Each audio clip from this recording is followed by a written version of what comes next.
All right. Welcome to another edition of Vegas Badboyz of Podcasting. I am DJ Impact, and I got a couple of the bad boys here with me. And I know we're kind of throwing you off a little bit because we started a little earlier. We're not just throwing them off.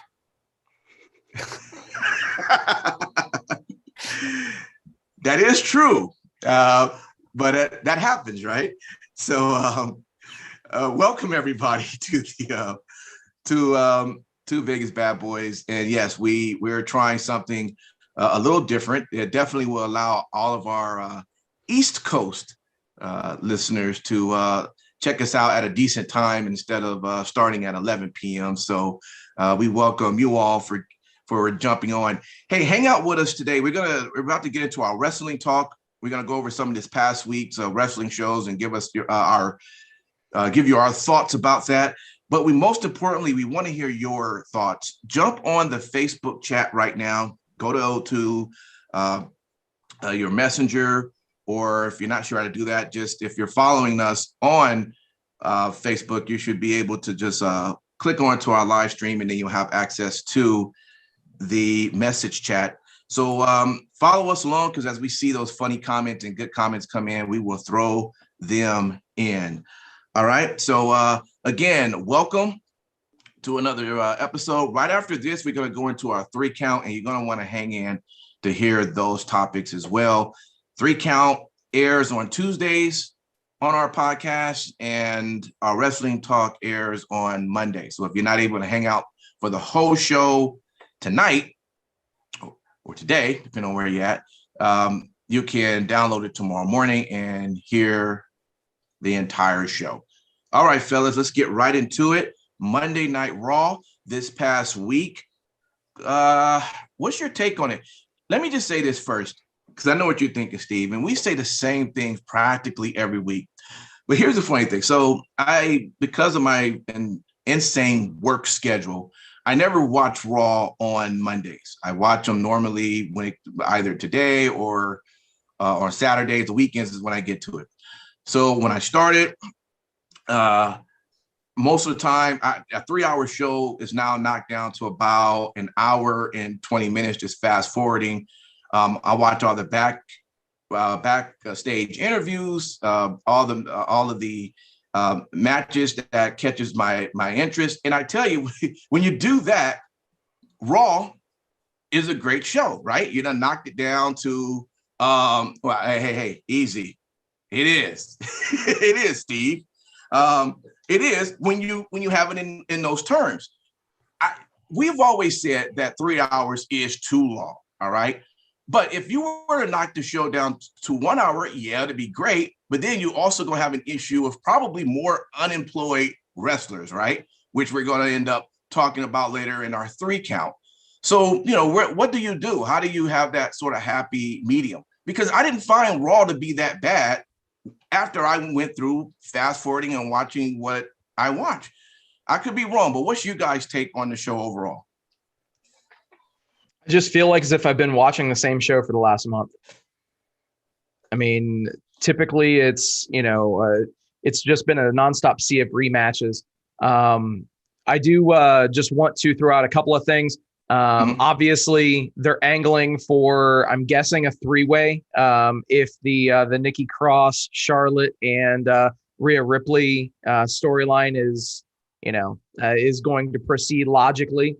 Obviously, I don't think that they're gonna put Nikki into a pay-per-view, and I hope not, but that's probably what'll end up happening.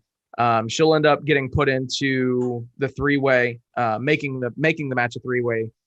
She will obviously eat the finish so that it won't harm Rhea or Charlotte. Yeah, I mean, this was not exactly my favorite way to start off Raw. Obviously, the Miz TV segment and John Morrison talking about his drip stick.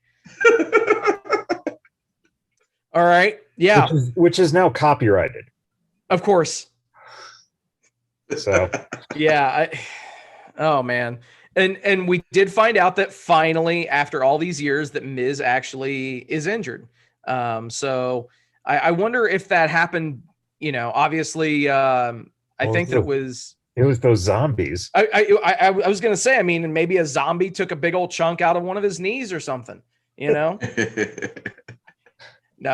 in all seriousness, he's supposedly has a torn ACL. So what is really funny, Steve, is that the way you phrased it made it sound like you were happy he finally got injured after all these years. Oh, Jesus.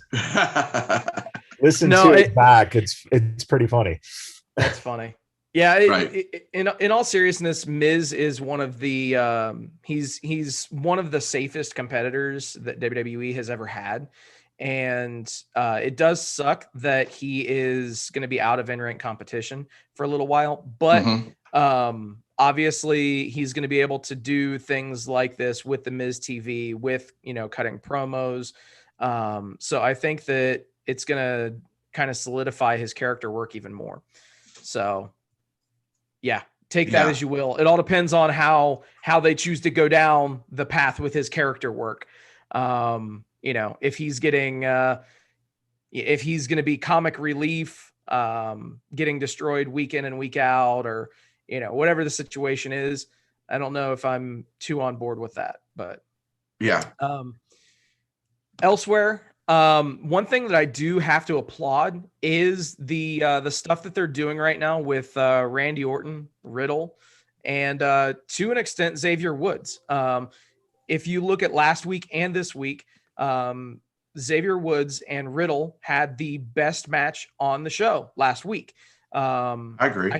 I think that because of me being so disgruntled about 3 hours of watch time and the show not meeting expectations, I didn't give that match its just due last week. So I have to put that over a bit. And then obviously this week, it's obvious that Randy Orton is engaged in a program that he is enjoying, because he's embracing everything, and he looks like he's actually having fun with this.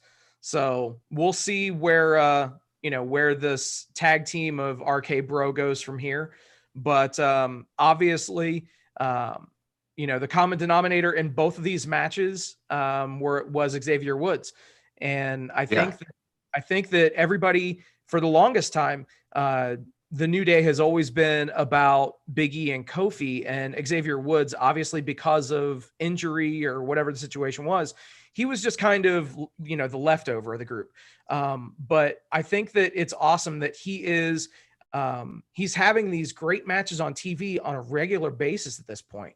Right. So, I think that it's good that we're going to start seeing Xavier Woods kind of, I don't want to say branch out onto his own, but hopefully step out of the shadows a bit, because he's a great worker. He's great on the mic, and he just deserves more than what he's gotten, to be honest. I'm glad that you brought that out, because I thought that last week, and I meant to call that out during that. I mean, that was really a great match that he had with Riddle. Yeah. And then again, what we saw with Orton, he's definitely been putting. I've never thought. I guess when you have three guys, right, someone's going to be the one that's not going to get as much props. I mean, Kofi's been there for a long time, and of course, Big E is a beast. So where did that put Xavier? But I've always thought he's been a great wrestler. He just never get that time to shine, Exactly. And it's good now that we actually seeing that. So just wanted to second your thoughts on that. Definitely. Michaels, I don't know if you have, anything that you want to kind of throw out, but I mean, it's, it just seemed like a regular show for me. I mean, it was very, very missable, unfortunately. Well, they're kind of caught in this, trap leading up to the pay-per-view. And, the reason we're seeing a lot of that, repeat stuff is because, it doesn't seem like they have fully resolved. Let's put it this way. SummerSlam just got announced. So now I think that after Hell in a Cell, they can finally start moving forward with a little bit of these things. Was Sheamus did double duty and broke his fucking nose. So there's that. Right. So if you're going to put people in double duty, that's what the risk you're taking. Yeah. We get to see Mason T-Bar just destroy Lucha House Party, which was a delight. Just that was nice. Reginald and Shayna actually have a good match. I agree with that. It was a good match. It was. And then to have the pyro go off to cost her the victory, that makes sense because of the fact that Reginald should not be beating her without anything right interfering. Exactly. Yeah. But that also set up that wonderful beatdown that Shayna gave him in Alexa's playground, which was nice. Which should be very interesting to what the hell is going to happen this week and how we're going to see what they're doing with Alexa and this Lily, doll, especially with Conjuring 3 opening up this weekend. You're probably going to see, I bet you, some kind of sponsorship or some kind of tie-in using that supernatural angle. Everyone's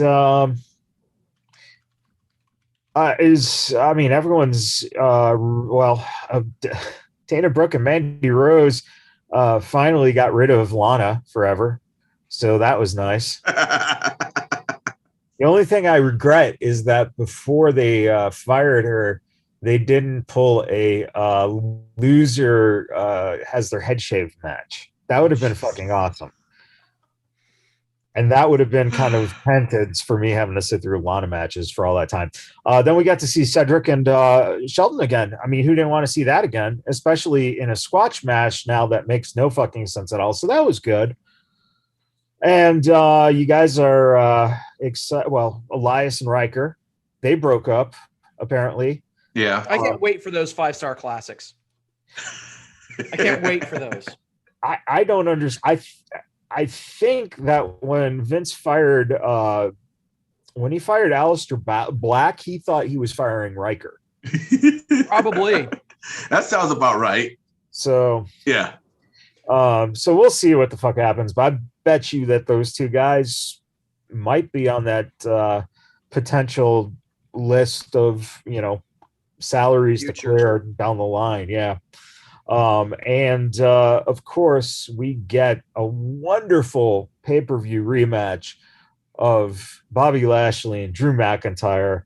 And if you fucks don't think I was right for the longest time saying these two just fucking absolutely suck, watching these two over and over and over again, come on. Are you not sick of it?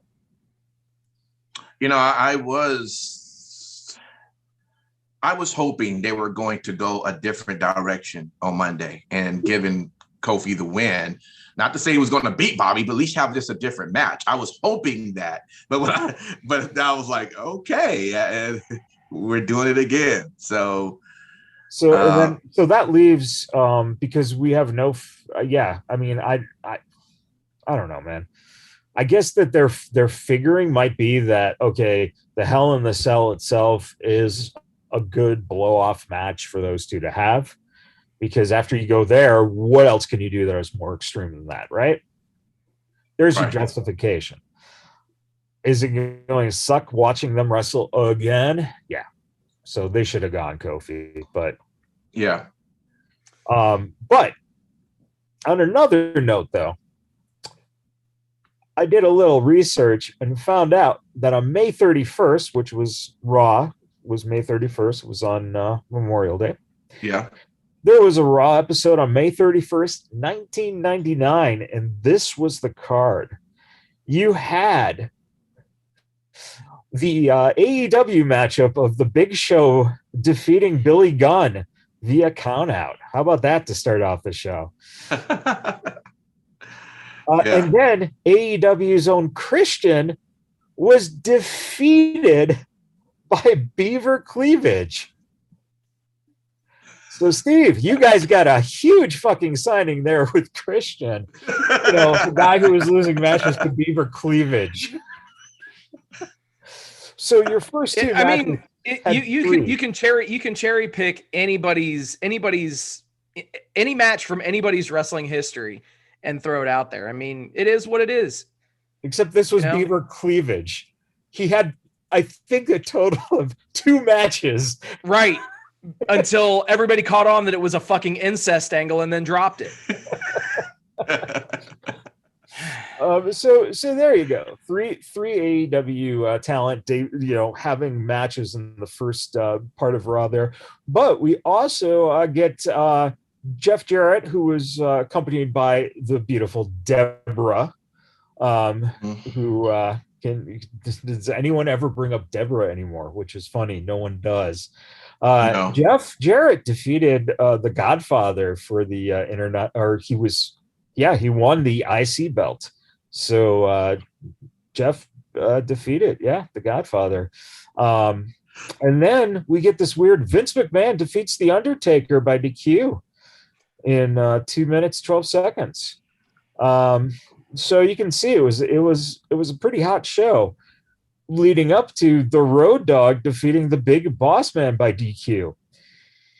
So we've had a count out, a DQ, and a DQ within the first 6 matches. How about that? And all you fucks who like to complain how bad Raw is now, listen to this is serious, right? Right. The Acolytes defeated X-Pac and Kane to win the tag team championship. Then you had Val Venus with Nicole Bass in his corner, and he defeats Ken Shamrock.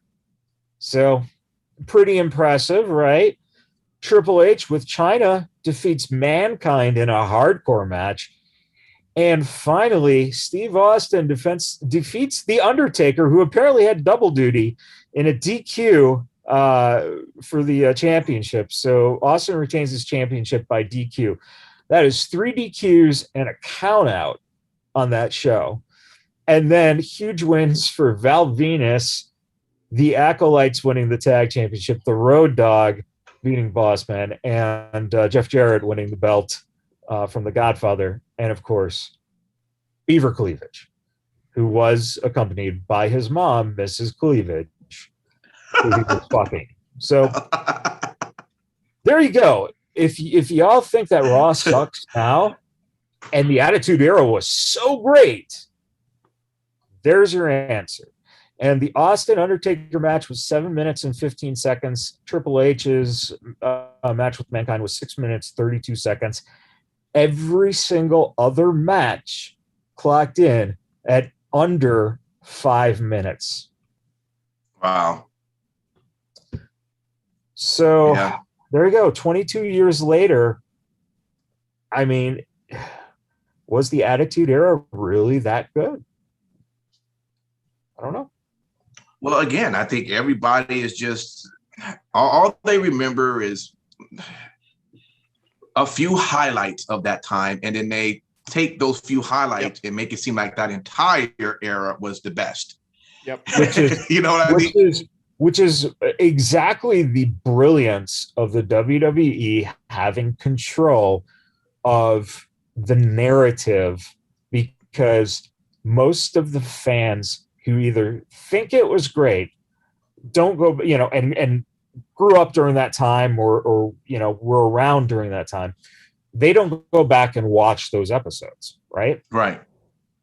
So a lot of it is the highlight, packages that they continuously put together in new forms, right. Austin's, 20 best moments or stuff like that, right? Yeah. So that's what the kids see, and with that, it's a misconception that was the best time in wrestling, because if you're a kid, you're hearing it from your parents, and then what you're watching are these highlight shows. Yeah. It's always going to be romanticized as the best time in wrestling, and it wasn't. Yeah, good points. Good points there. People tend to look back on that time period with rose-colored glasses. I think Impact hit the nail directly on the head. There are those highlight moments, those game-changing events that happened, and it just so happened that they occurred when 6 million people were watching Raw.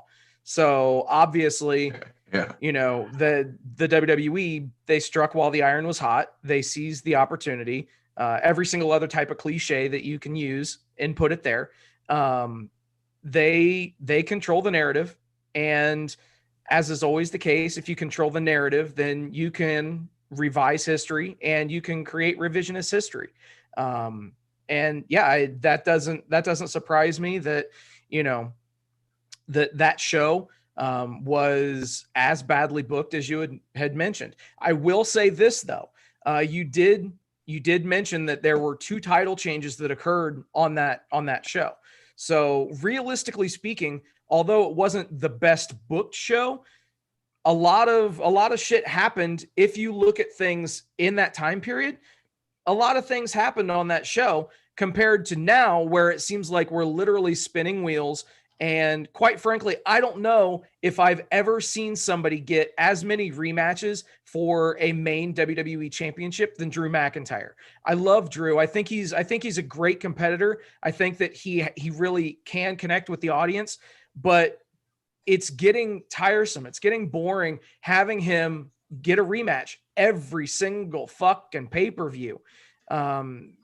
It's just, yeah, it's frustrating. Been saying that since he had the belt. I'm just saying. And it's not that they look through it using rose-colored glasses. They look through it using AEW colored glasses. What's that, gold? No, delusion. Oh, something that you know a lot about.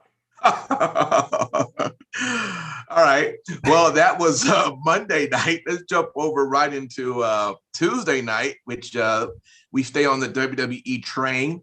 NXT kicked off that. And so, yeah, what did you guys think of that? I just want to shout out Jake Atlas. He did a cartwheel DDT off the rope to LA Knight. That to me was just impressive as hell. You know, you see something like that, and that's what makes you enjoy watching the product, when you can see a move like that, pull it off, and just go, man, that is really awesome. And that was also a great match as well. So, you know, that was my highlight there, outside of course, bringing the return of Baby. And I thought that whole interaction in the ring between Adam Cole and Karrion Kross was great. What did he call Adam? He called him a gas station attendant, I believe, which was just awesome. But you know what? I mean, Adam was coming hard with him too. He was like, man, they gave you everything, man. They gave you the entrance, the smoke, you got the girls. I mean, they put everything into you, you know? And so, I mean, everything that they did in that ring was great. And the fact that Cross got hit with a water bottle also made it just as entertaining. I don't know. What's some of the highlights from there that you guys took from the show? The opening match was both great and left me a little bit upset. Oh, for fuck's sake. Really? Here's why though. Obviously, okay, found out exactly why things ended the way that they did. Now, the announcers went out of their way to establish that there was no DQ in this match, in the opening match. Pete Dunne, Johnny Gargano, and Kyle O'Reilly. These guys busted ass for 19 minutes. Had a great kickoff to the show. And how does the match end? Well, Adam Cole runs out, attacks him with a chair, lays him out. Now, how exactly you can reach a no contest type of a finish in a no DQ match still escapes me. Obviously, it's setting the table for what occurred later in that promo, where Cross asked for the Fatal 5-Way at In Your House TakeOver. So we'll see where they go from there. But more than anything, so to answer your question, and this is a very good summary of it, that he laid out O'Reilly, Dunn, Gargano with the last shot, drawing the irate William Regal to emerge and reprimand Cole, though the damage had already been done by the time the general manager arrived on scene, right? So Cole should have never been a part of this. Regal gets pissed off. It's a no contest because the shit hit the fan. But what saves the whole idea is that when Cross goes out there and he just basically says, feed me all five. I don't give a fuck. And so it makes sense in the storytelling to the fact that that's something you don't see. I can't name an instance where you had guys laid out, the match was ended by a guy who was not involved in the match in a no DQ, right? So he didn't show any alliance to anyone. So technically, you couldn't DQ like Gargano because he sided with Gargano. He literally took out all three of them. Right. So what the fuck are you going to do when all three guys are taking out of this match? And in the end, Cross wants them all. Regal gives them all. And we're going to get one fucking ridiculous match because they don't really do fatal five ways anymore. No. Right. Yeah. So I got a feeling Kyle O'Reilly he might die in this. Yeah. Yeah, we'll see, man. Yeah, I have to give it to those three. They started the show off with a bang. I know I get what you're saying as far as the finish. And yes, it played in. I'm not a fan of long matches with no real conclusion to that specific match. I've called it out for AEW. I've called it out for WWE. That finish just left me wanting a little bit, and not in a good way. So other than that, man, the main event was also pretty fucking solid. Obviously MSK versus Legado del Fantasma. MSK take advantage of the distraction by Bronson Reed as he just soon tsunami just destroyed Santos Escobar. Yeah. So yeah, that was pretty funny. Yeah. Yeah. And obviously, MSK capitalized. They hit their finish, and they pick up the win. From the way that the show ended, it obviously looks like as if we're cruising for a 6-man type of a feud with Bronson Reed and MSK versus Legado del Fantasma. I'm fine with it. All 6 of these guys are very solid in the ring. And yeah, it should be good to see how this stuff unfolds. Yeah. We also, talking about Jake Atlas and LA Knight, that's where we get to see that it looks like maybe Ted DiBiase is leaning towards Cameron Grimes. So who knows? Or what if the script gets completely flipped and the one to take over the legacy of the $1 Million Man, maybe Jake Atlas? I was hoping you were saying maybe it was Ted Jr. Well, he does come from money. I just think that would be just a perfect way to just reintroduce Ted DiBiase Jr. into the mix. Trying that again, huh? Oh boy. And we did see Zoe and Zeta put in a pretty decent match against the Way. Which was nice. They protected Zoe in that one too by having Zeta take up the loss. So, overall, once again, good show. Yeah, it was fire from the beginning. You know, it just it was a great show overall. Let's move right over into Wednesday night. We have the one of the best promotions putting on shows during the week, AEW. So what's your take, Sin City? What stood out to you out of the entire show? What was like, this won the match, this won my interest of the night? Which AEW show did you watch on Wednesday?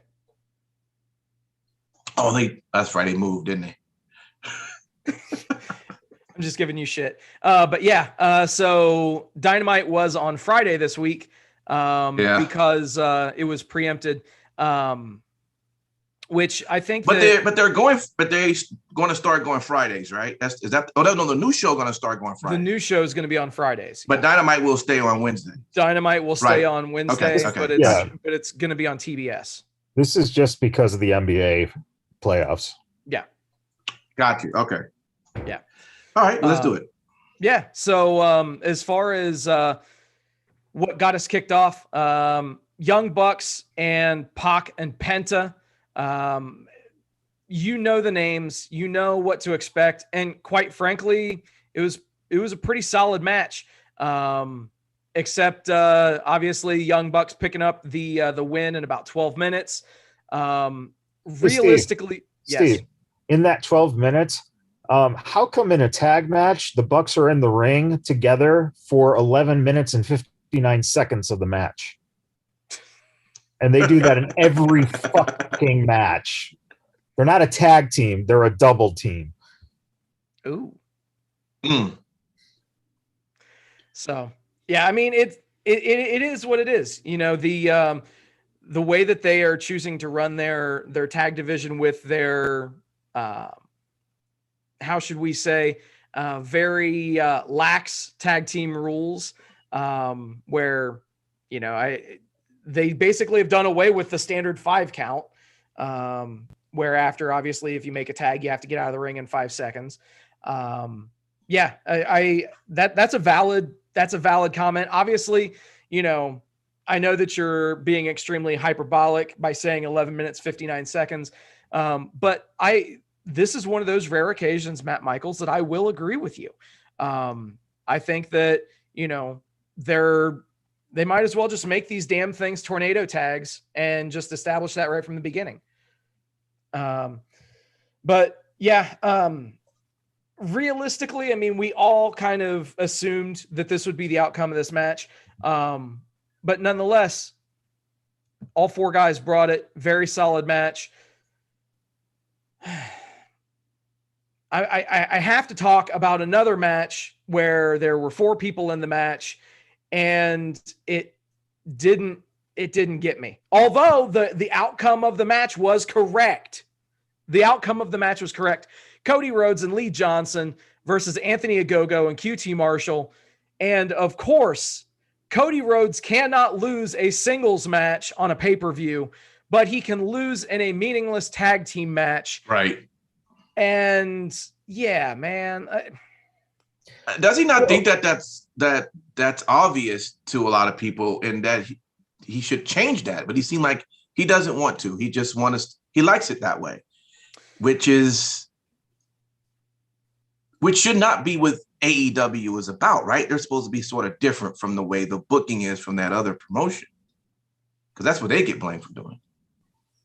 And the thing is, I was doing some research, you know, reading what people thought about the show and this match in particular. Wade Keller of the Pro Wrestling Torch actually summed up everything that I thought, or a lot of things that I think about with in regards to QT Marshall. He says, "I'm sorry, but QT Marshall still comes across as someone who never gets on a national wrestling TV show if he's not in tight with people in power." There you go. Him and Luther. Right. Yeah. You know? Yeah. And so the thing is, I always take a lot of heat for being an AEW mark on this show, which that's fine. I'll carry that cross. That's not a problem. But when I see and pick up on certain things such as this, I have to call it out. Otherwise, that's me having cognitive dissonance, and I'm not going to just look past these things. This feud with the Nightmare Factory versus the Nightmare Family just needs to end. It needs whatever. Just get us to, hopefully All Out is the end of this shit, and just get it done. Be over, like, end it, please. Because you're talking about the whole company? Shit. No, the two Nightmare factions. No, like it really, it really doesn't do a whole hell of a lot. Obviously, we also, right before this match, we did have the interesting debut of Andrade El Idolo. Okay. What should have been a more impactful, no pun intended, debut for Andrade almost felt like an afterthought. You have Mark Henry in the center of the ring. He's talking about what he's going to do in AEW. And then you have Vicky Guerrero come out. Okay.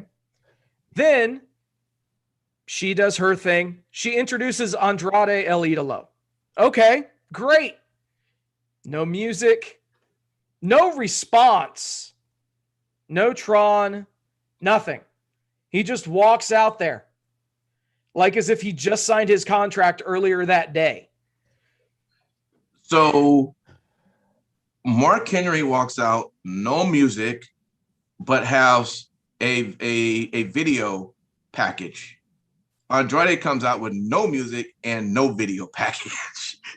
It was just back-to-back weird of like what's going on here? Like, it's the only thing that I can figure is that someone in production missed their cue. That's the only thing that I can figure. But they didn't play any music when they were leaving either. Yeah. So there was no miscue. There was just no fucking music. And that to me isn't that lazy? Like, how can that even be allowed? Like, how? I don't know.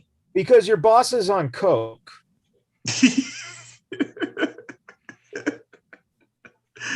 I mean, come on. I was. Yeah, and how often do we see this where somebody, especially with AEW, somebody makes a debut and it ends up coming off extremely flat? Well, at least we know his name because he showed us the inside of his jacket. This not even the announcers picked up on that. No, because they're in their own fucking, well, from where they angled, they probably didn't even see it. I mean, they're blocked by half of the stage. I never seen announcers with limited view. Well, to make it worse, Excalibur's got a mask over his eyes. So it's interesting though, because here's what I picked up on that I think sums up the problem with AEW beautifully. You have this where you have Mark Henry, who's not going to be really a wrestler to your company, but is going to leave the door open, whatever. And then you bring out Andrade to Vicky Guerrero because, okay, whatever. But after that, we get the promo with Scorpio Sky and Ethan Page. Instead of hiring these WWE retreads that aren't as big as everyone wants to make them out to be. They're not Kevin Nash and Scott Hall. They're fucking, the Duke the Jumpster, that's essentially what half these guys are. You take a guy like Ethan Page, look at what he's doing. He's fucking good. And he's not getting the emphasis. These guys aren't getting the same emphasis as these WWE signees. Stop it. Stop with this WWE signees bullshit. Go back to what you started your company on. And that is, we're going to give you wrestlers, the best wrestling from around the world, and and the inclusiveness and blah blah blah. And basically they are becoming WCW in 1996. And you know what's going to happen at some point when guys leave their fucking company and they go to the other company?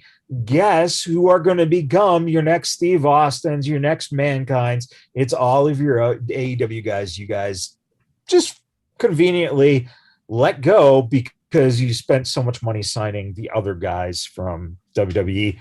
And if you can't make it in the WWE, then you're probably not going to elevate much higher in AEW.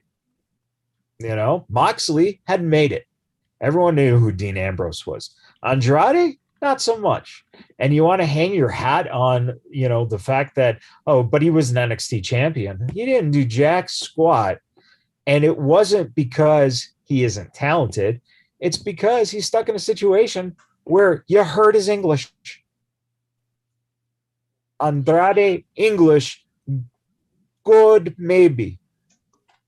So that's a good time for me to go ahead and jump in with both comments that I see on our chat here. Shant said, but hey, we finally get to find out that Andrade can speak English. Yet another reason that Vince is out of touch with his roster.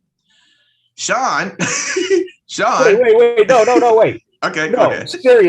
Seriously, he can't speak English. You heard the promo. He had to get through that with basic words. He's been brushing up on English since right before he kind of got off of TV there, because Charlotte was fucking helping him, trying to get him, because she knows if you can't speak English, you can't be on their TV, period. Yeah. Sean says, and this is into response of the no music. He says, I got a different feel with the no music. Do you remember when the $1 Million Man didn't have music? I kind of liked it. And you would just watch the crowd rise to see him as he walked the aisle, which I remember, but the way go ahead. Okay. Go ahead. Steve even said, did you see the crowd rise? Right. You can give him no music, but you got to be someone to get a fucking response. Right. I think the biggest problem is that realistically, what do a lot of the people in attendance, how do they know Andrade? Most of them aren't going to know him for his work as La Sombra. They're not going to know him from his exploits outside of WWE or NXT. They're mainly going to know him for how he was used and what kind of a character he was in WWE. Let's be real. And how was he used in WWE? Poorly, extremely poorly. So you have this mid-card guy coming in to AEW, yet another mid-card to upper mid-card guy. And realistically, I think that we could very well start to see a little bit of pushback from fans if they continue just to bring in a revolving door of ex-WWE wrestlers into their roster. I definitely think that that's something that we could see. As fans, you hit the nail on the head, Michaels. I can't believe I'm by the time that this show's over, I'm probably going to have to check my temperature or something, because I'm probably fucking ill because I'm agreeing with you more than once. It's going to be like the crying game scene where you're just going to just be puking in a toilet, looking back, feeling dirty. I already feel dirty by even admitting that I'm agreeing with you. And by the way, Shant is not happy with you either, Sin City. So get it together. Hey, man. What can I say? So obviously all of that stuff, it is what it is. They just have to stop prioritizing names from the other company and build the talent that they have. Honestly. Right. Yeah. They have a great talent roster. Quite frankly, they have more people on the roster than they know what to do with. And everybody's been talking about all these budget cuts and everything that WWE has had to do. Let's be honest. AEW is going to probably have to do some budget cutting themselves. And that's the elephant in the room that no one wants to even look at. No one wants to even consider, but it's something that is going to have to happen. Yeah. One of the funny comments, Chris, what's up, Chris? Welcome to the show. He says, Steve agreeing with Michaels is going to cause him to sit in the shower floor for a very long time. Hashtag feels so dirty. So the Inner Circle comes out, and I guess Jake Hager decided that he wanted to announce he wanted to have an MMA style of a match now with Warlow in 2 weeks. So is that some sort of a new AEW gimmick here to bring MMA into the ring? What do you think about this? Well, so of course they've been promoting his Bellator fights, so it doesn't necessarily surprise me that they're going to go this route. Mm-hmm. It is what it is. I mean, it's two hosses that are going to be beating the shit out of each other in a worked format. Mm. Yeah, but you know what's really funny, Steve? You just tore into the fact that, boy, we're seeing Drew and Lashley again. Well, what the fuck are we seeing between the Inner Circle and the Pinnacle? It's the same fucking thing. Same shit. Yeah, I mean, with them saying that it's never going to be over, blah, blah, blah. It's in the back of my mind, I'm just saying, please, God, let it be over. just find something else for one of these. Can I ask you a question? Did you not think that the whole purpose of them having the stadium stampede was if the Inner Circle was to lose, they were forced to break up? Yeah. What did you not think that was kind of the direction it was going to go, and the direction that they should have went? Why did they maintain the group?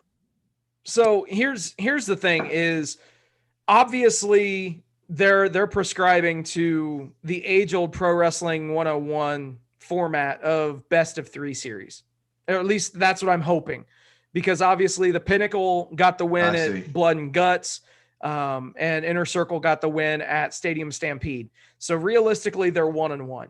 So I'm hoping that at All Out they have their final match again, with the two teams against one another. And at that point, that needs to be the blow off. They do not need to continue this anytime after All Out. The only problem is, and this is like where you work yourself in a corner. Well, they had a fucking War Games match and an empty stadium match. So how do you do a blow off that tops that? Maybe you get Impact to buy some more bombs and do another exploding ring match. Oh, no. I say they all take monster trucks on top of a fucking building and try to ram each other off, because that's about where we're at with this. Or since we already did, bro, we already did one steel cage match. What if they take one steel cage and then put another one on top of it? Wait, but not only do you do that, you have the 2 War Games. Okay. So you got 2 rings, 2 War Games cages, then a cage on top of that, then a cage on top of that. And it's in the middle of the football field. Dude, I'm down. And you have snipers on top of the fucking stadium shooting at the guys in the ring. So they have to just avoid. And then there's sharks all around the bottom layer. There you go. This is what we call thinking out of the box. I love it. Someone write this down. This is good shit. Uncle Bruce, if you're listening, don't do this for WWE. Right. Please don't. Oh my God. Oh man.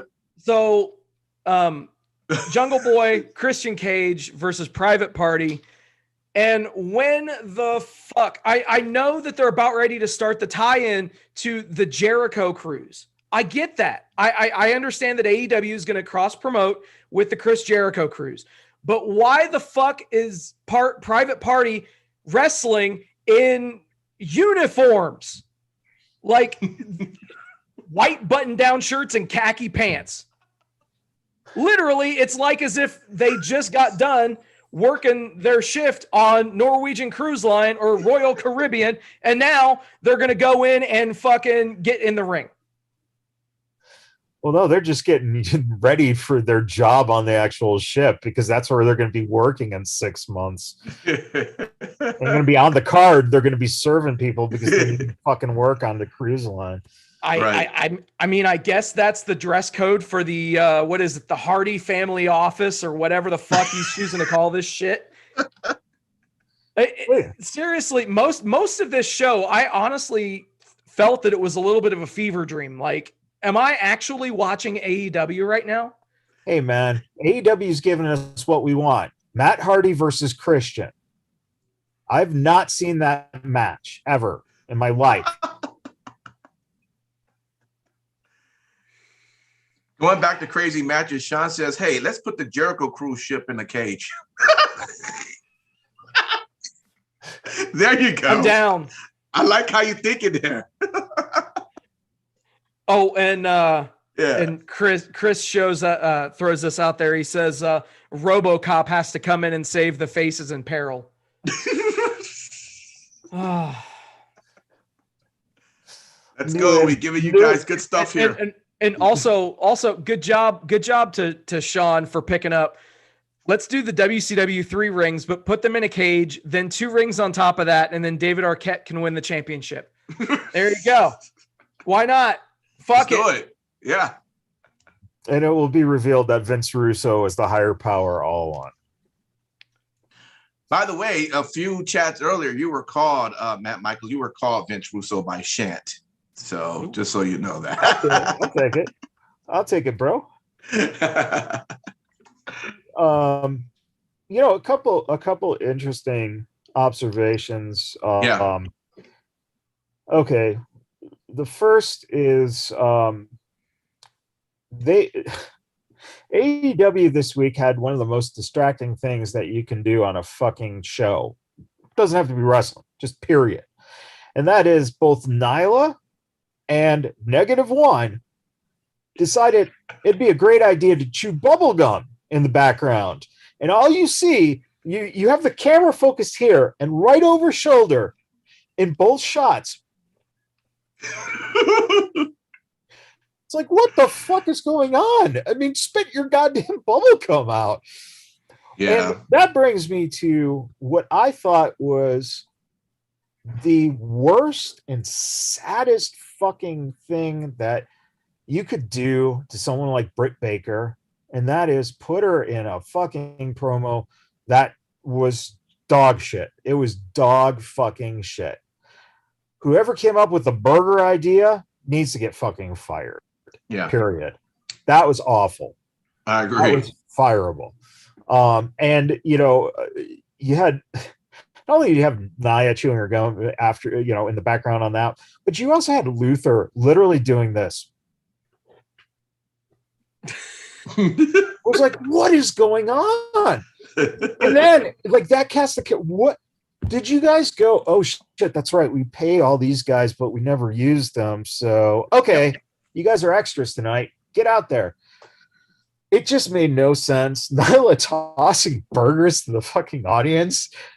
Yeah, I was like, I wonder how many of them were not happy about that. I would not have ketchup thrown on my outfit. It's because of you, you know, playing along with this story. I mean, that was insane. The New Day pancakes were not like full like syrup and butter, right? You know, I'm figuring a hamburger, like, okay, I would assume that a smart prop person would have made sure it's just the basic fucking plain burger. Here you go. But knowing them, they sent a fucking PA out and purchased 50 burgers, right, and they all had all the shit on them, and then it was thrown all over the audience. So it really, for someone who is so good and is probably one of the few people in that company who by God, they better lock up to a long-term deal, because if she jumps and her husband get together over on the other show, oh, yeah. You know, that was my biggest. It was horrible, man. Yeah. So Yeah. But yeah. Really quick, on the positive note, though, I had to laugh when we saw Mero do a promo and he said his hot wife, but I thought that his wife left him for Bobby Lashley. So right. I'm really confused. Well, I guess he figured he should throw that line in, being that, what just happened to her. So let me just make her feel good a little bit. Yeah. Say my hot wife. Well, it's planting the seeds for when AEW sign her and bring her in to be his valet again. Yeah. You notice he didn't say my talented wife. He said my hot wife. So that's a big difference right there. There is a difference there. Well, I mean, realistically, he's not lying. I mean, Miro doesn't tell a lie. And then obviously your main event to this shit show of a freaking episode of Dynamite, Dustin Rhodes, the young up and comer, getting the win over that grizzled old veteran Nick Camarado in a bull rope match. The fuck? There was some great commentary, Steve. We had Tony Schiavone says, so many ways you can get hurt. Obvious rope burns and the cowbell, and the middle is so sharp and unforgiving. Wow, Tony, no shit, really? A cowbell sharp and you can get rope burns from a rope? And then JR, of course, he's got to say, and the bell is legal. It's as legal as a headlock. Remember those? And then it's 5 straight weeks or so that every single episode or pay-per-view has had blood. Let's just bleed. Let's just bleed. Why not? It's shit. So blood will make it okay. I think JR summed up not just this match, but this entire 2-hour episode of Dynamite when he referred to this match as bowling shoe ugly. Because not just this match was bowling shoe ugly. This entire 2-hour episode of AEW Dynamite was bowling shoe ugly.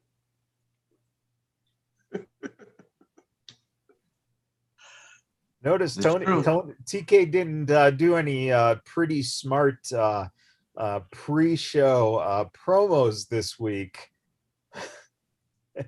And I would have loved to have seen him do that for this show. At least last week's was, watchable. This was bad. It was. Yeah. But don't worry. Don't worry. The WWE, they gave him 90 days. And then after the 90 days, they will score gold because they'll get Braun Strowman and Aleister Black and Little Luigi and Bob Smith. And those are front office guys, by the way. I'm sure you all know. Sure. Didn't Little Luigi win the Warrior Award or some shit? I don't know. Yeah, he was terminally ill, a 12-year-old who they called him Luigi because he had one of those 12-year-old mustaches that's just growing in. Wow. Always believe. Always believe. Okay, I'm going to... The views expressed in this podcast. Yada, yada, yada, dot. I got to make one of those. I keep forgetting to get that going. And because with Matt Michaels, you always got to have your finger right next to that button. All right. Thanks for that, AEW. let's move over to Impact Wrestling. Yay. All right. So pretty much the show kicked off with a match that was already in motion because you had the BT, I guess. So I didn't know that BTI, before the Impact, they have a show that comes on before then that kind of runs. I guess it's a pre-show to Impact. Now, I guess is it called Being the Impact? No, I was going to say before the Impact. I was going to say okay. they just straight lifted that shit straight from BTE. Oh, that's so funny. Oh, that's so funny. Yeah, because I had no idea. Yeah, Impact. Yeah. So they had they started a 60-minute Iron Man match for the X Divisional title with Josh Alexander and TJP, which actually was a good match. I have to go back to, well, I didn't actually record BT, but you can find online to find the match, and it was really a good match for, when time Impact started. It was about 5 minutes left into that particular match, and they left you wanting to, hate the fact that you missed the other 55 minutes of it because the last 5 minutes was pretty entertaining. TJP had at the very last minute had got a pin, or actually a submission over Josh to make the score 1-1, and eventually they had to go into their sudden death match, and eventually Josh Alexander did come out still the X Divisional champion. But overall, like I say, for the little bit of the time that you did see, it made you want to go back to see how the other 55 minutes of that match, and it was really good. They should have just made that the entire Impact show. Wait, real quick. Yeah. So forgive me, I didn't watch that show. So it wasn't like the full match wasn't on the show. Nope. When Impact came on, they was within the last 5 minutes of a 60-minute match because the other part of the show started on BTI. Yeah, which I had no idea. I mean, I don't even know, did they promote it? Did they even tell people to watch BTI to even see part of that? Because I didn't catch it at all. Maybe they did, but I didn't catch it. So yeah, they should have had that match as part of the main show, but whatever. It is what it is. So we had that. There was a tag team knockout title match again, Fire and Flava against Jordan Grace and Rachel Ellering again. And again, they have their love for Fire and Flava because they retain those titles. They do a really good job. I mean, wrestling, they don't really do any, cheating shit or just, it's just regular matches, and they still come out on top. So, I mean, it's quite enjoyable. There is a Impact Plus pay-per-view this weekend against all odds. So they thought that they were not going to have a match, but they will be putting up their Knockouts title against Susan and Kimberly. So we'll see how that goes. It would be awesome if they had them going against Susan and Sue Young.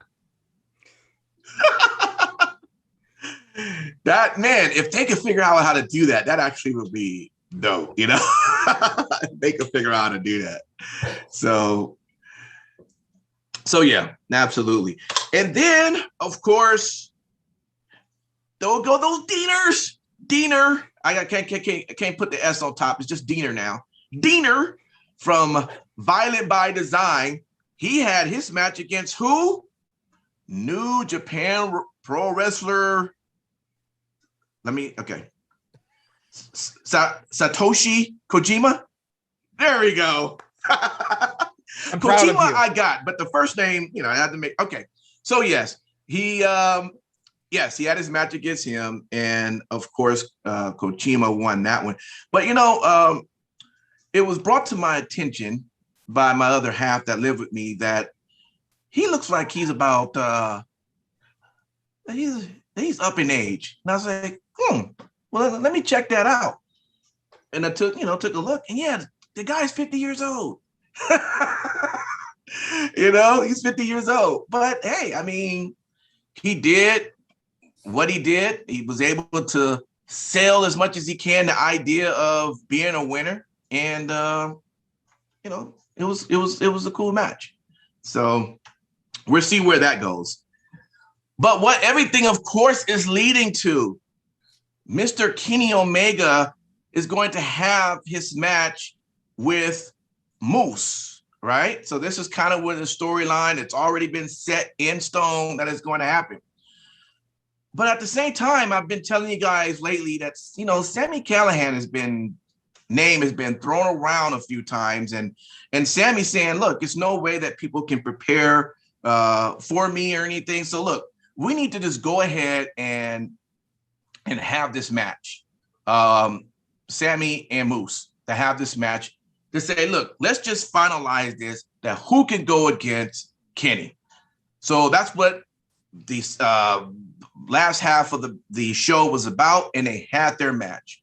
Now, as you know, anything that's dealing with Kenny Omega and Don Callis, you automatically know that it will not be a straight up match, right? It's and the Good Brothers. It's just a given. It's not going to be a straight up match. So, sure enough, during their match, here comes the Good Brothers. Here comes Don. Here comes Kenny to interfere in the match. And in doing that, it actually cost Moose the match because it became a DQ. And the DQ now, of course, when that happened, automatically gave Sami Callihan the win of that DQ match. Okay? So now you got Don, and Scott D'Amore talking in the back. And Scott's like, well, look, you guys interfered in his match, but Sammy, although you got involved and it became a DQ, because of that DQ, Sammy actually beat Moose, which now puts him into the mix with this title match with Omega. So I'm thinking it's going to be a three-way now. Now, of course, Don is saying, nope, it's not in the contract. Tony Khan is not going to go for it. So I don't know why you're bringing this up. And then, of course, Scott says, well, next week we'll have on Tony to discuss, because I've already reached out to him. I've already reached out to him, and we're going to have this discussion. So ultimately, we know now it's going to be a three-way. Sami Callihan, Moose, and Omega is which you already know what the end of that storyline. Because I kept wondering, how are you going to kill Moose just straight off? If we're going to stick to the storyline of Omega just winning everything, now we see how it's going to happen, and starting next week, it'll all come together. So great. Anyway, great. All right, so that's Impact right there for you guys. Overall, Impact's Impact. It's a cool show. I enjoy it, but this whole thing with Kenny, I'm just done with it. They should just block Don from coming. I hope they took his key card away.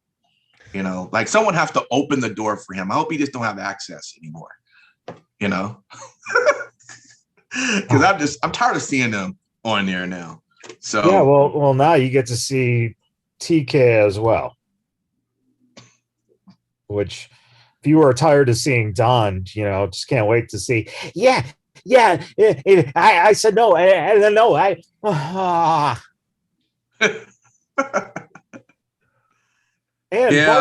by the way, it's Impact's World Championship. Why the fuck does AEW have any say in the match? Yep. He makes a horrible champion, by the way. Kenny, when he comes out, I don't even think, the guy he didn't even come out with the Impact title on just to remind people he is the champion.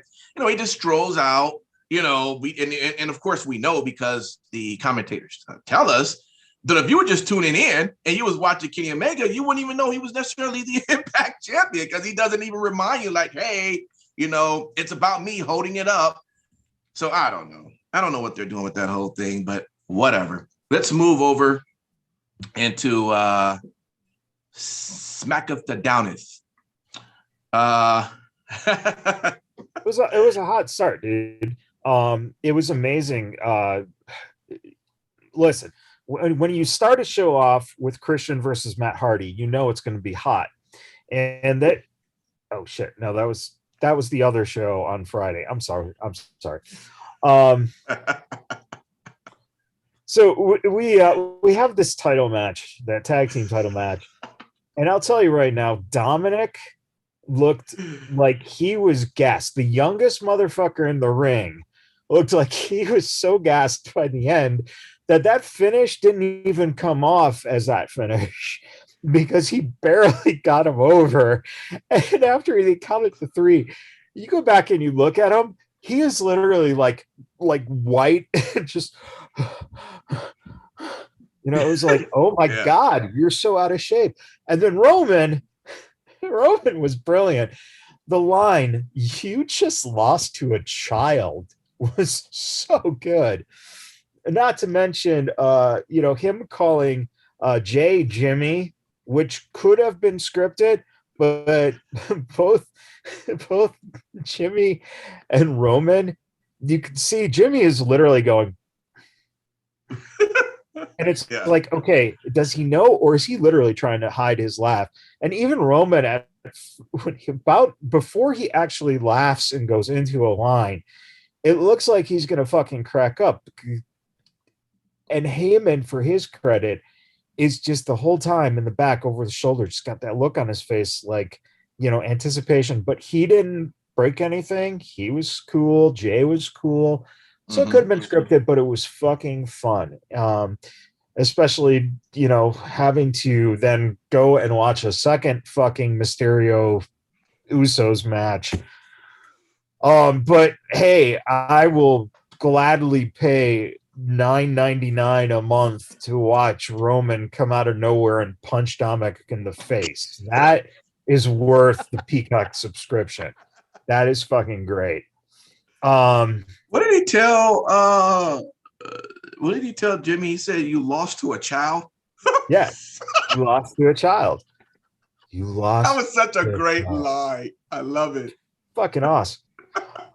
We had Street Profits cutting a great promo, and then Bo Dallas interrupted them, which was really. Oh, that was Shorty G. I'm sorry. Who is now actually Bo Dallas with the whole Believe type bullshit. Bailey laughing on all the screens. Holy crap, that was wonderful. Yeah, wonderful. You that got shit gold. Was unsettling. Yes, absolutely unsettling. Yes, and if you notice too, it looked like she's got gray kind of going on in her hair a little bit. So it's kind of cool that they're like maybe having her kind of that really unhinged kind of feel to it. So, you know, you got gold with her and Bianca.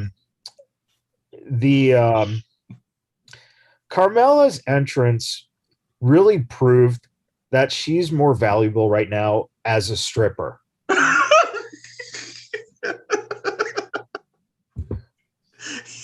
I mean, that is a good point, but I wouldn't know he was going to take it there.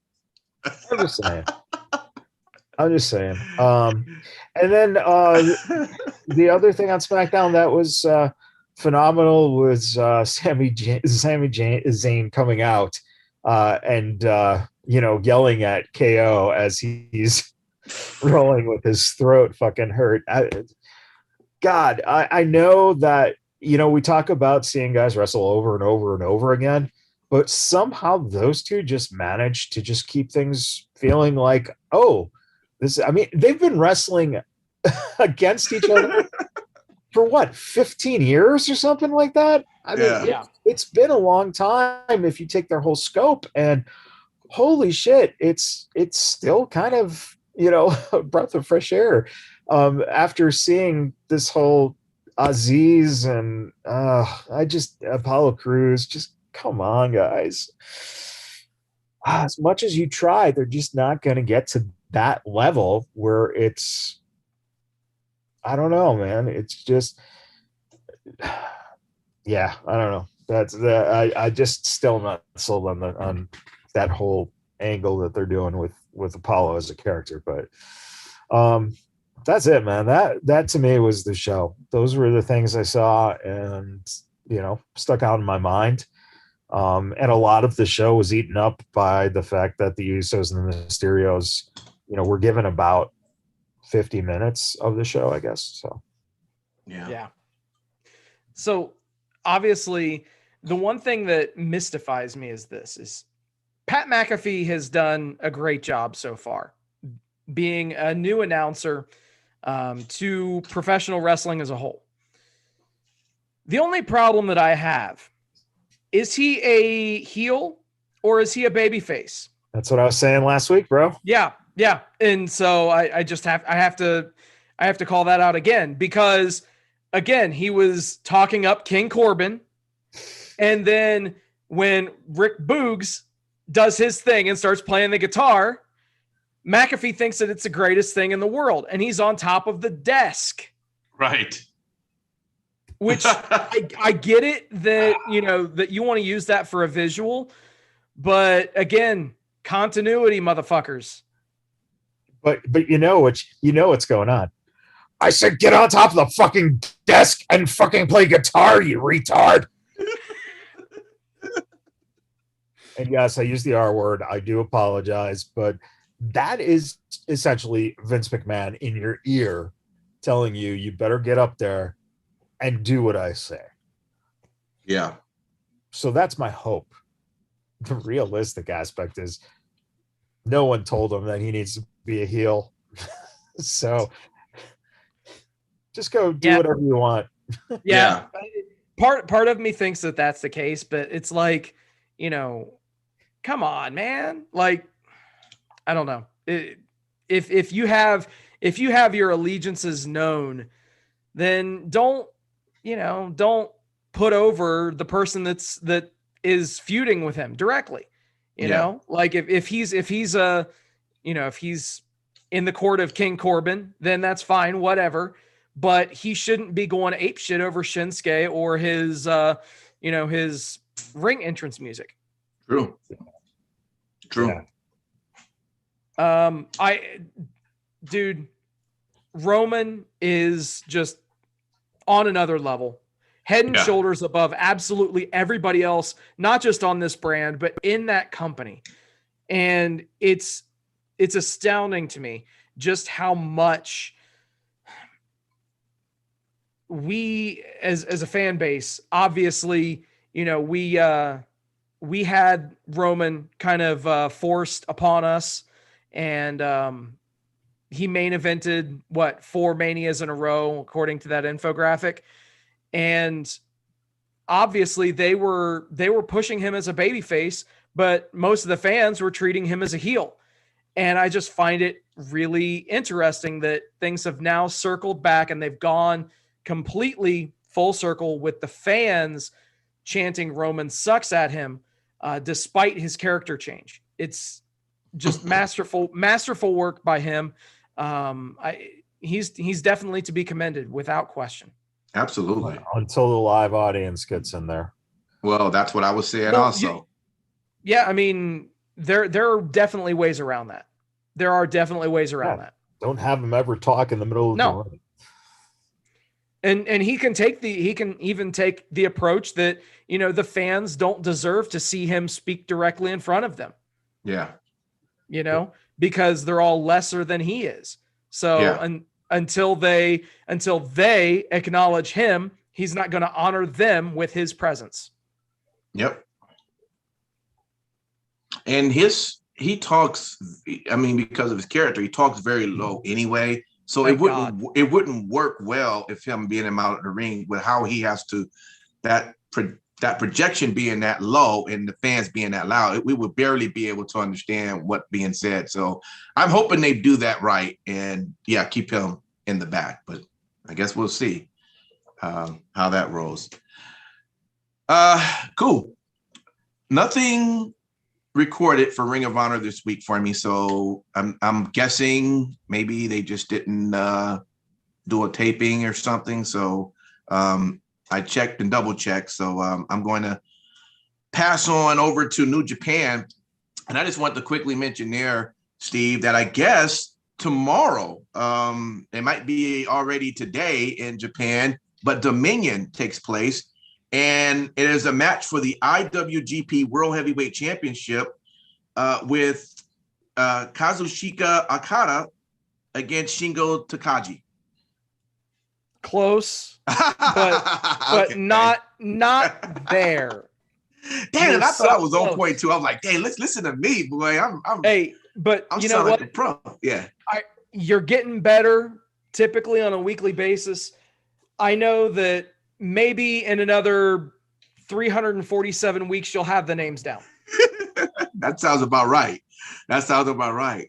But this is an exciting time, right? I mean, depending on who wins this, because then you get back to the people's business, and of course, Omega still trying to do whatever he wants to do, right? With getting that belt. So I know you were thinking that Okada would be the best for this because I guess it kind of circles a feud that they've had before. Do you still stand by that? Without a doubt, man. I think that the logical choice here is to have Shingo come out of this match looking extremely strong, but you have Okada win the match itself. That sets the stage for Omega to show up and lay his claim to the championship. Absolutely. So, Hey, DJ. Yeah, man. What's the company? New Japan? No, what was the did you say Dominion? Oh, I guess that's the name of the show, I'm assuming. Oh, okay. So that's the one that's the show Hugo Chavez started, right? Dominion? I'm gonna have to say I don't think that's the one. But I can see how you can get confused there. no. And by the way, yeah. Impact. One thing that Dominion is not just a one-match show, man. Lest we forget, in the semi-main, it's Kota Ibushi against Jeff Cobb. So Yes, that's you're gonna right. that's going to be a battle. That's going to be a good one. I think that one actually could steal the show. Yeah, you're right on that one. Man, worth trying to watch the show if you can. Huh? I guess you just have to be up at like 3 in the morning, 2 in the morning, maybe. Yeah, it'll be on later on Sunday night if you're watching us live, or if you're hearing this on Monday, then you already probably know who won. Exactly. And of course, Shant says that I'm embarrassing myself. Yes, I am, Shant, with those names. I apologize. And Sean says that DJ Impact is on a Jim Ross level of pronouncing names, greatest of all time. I'm glad I can entertain. All right. I guess that's all the wrestling, right, that we have. Can't think of anything else that really that took place. So if you fellas have anything you want to mention. Yeah, just a quick mention that last night at FSW, the Unguided had to give their tag team championships up. Yep, they had to vacate them. Damian Drake's going to be out for a little bit. And so everyone keep him in your thoughts, and know that he's determined to come back stronger than ever. And he has a good support system in place. It's going to be interesting to see where Matt Vandergriff goes from here for a little while. I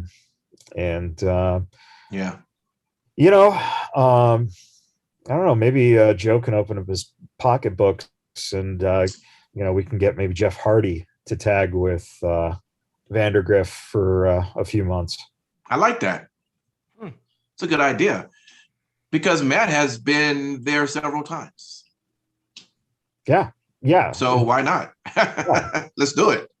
Exactly. We've already seen Matt Hardy there as a champion, as Mhm. the heavyweight champion. So let's get Jeff Hardy. I'm sure Vince would loan Jeff Hardy to us now, being that Jeff Hardy, I believe, still works for the company.